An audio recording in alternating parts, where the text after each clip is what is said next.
गांव की चौपाल पर फिर से सियासत की गर्मी लौट आई है। यूपी पंचायत चुनाव 2026 की काउंटडाउन शुरू हो चुकी है।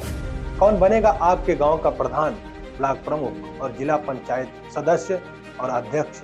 आज इस पर करेंगे पूरी बात।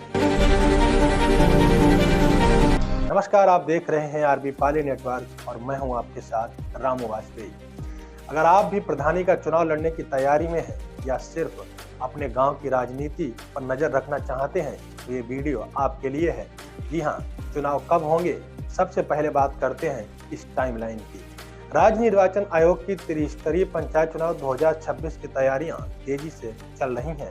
मतदाता सूची के पुनरीक्षण की नई टाइमलाइन भी जारी हो चुकी है और अब अंतिम वोटर लिस्ट 6 फरवरी 2026 को प्रकाशित की जाएगी।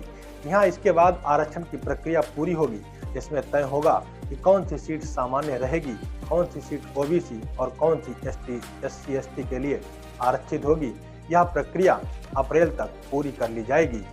राज्य निर्वाचन आयोग की तैयारी को देखते हुए ऐसा लग रहा है कि चुनावी कार्यक्रम अप्रैल से जून 2026 के बीच कराए जा सकते हैं। हालांकि आधिकारिक तारीखों का औपचारिक ऐलान होना अभी बाकी है। कितनी सीटें, कितना बड़ा चुनाव, अब जरा इस पैमाने को समझिए। उत्तर प्रदेश का त्रिस्तरीय पंचायत चुनाव किसी भी कई देशों के आम चुनाव से बड़ा होता है।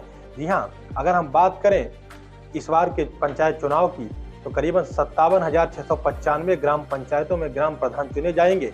साथ ही 826 ब्लॉक प्रमुख और 75 जिला पंचायत अध्यक्ष पदों पर भी चुनाव होना है।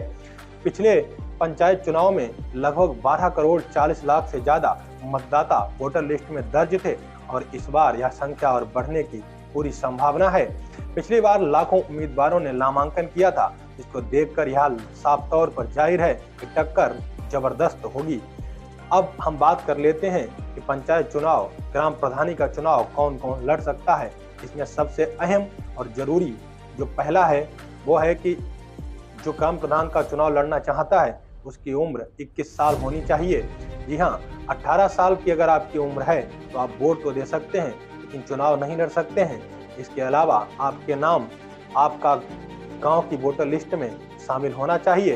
इसके अलावा आप पर किसी भी बैंक आदि का कोई लोन नहीं होना चाहिए। इसके साथ ही आप पर कोई अपराध सिद्ध नहीं होना चाहिए। इसके अलावा आप मानसिक रूप से स्वस्थ होंगे, तभी आप पंचायत चुनाव में ग्राम प्रधान पद के लिए उम्मीदवारी दाखिल कर सकते हैं। यहाँ इस तरीके से पंचायत चुनाव की समस्त अपडेट के लिए बने रहिए हमारे साथ और देखते रहिए आरबी पाली।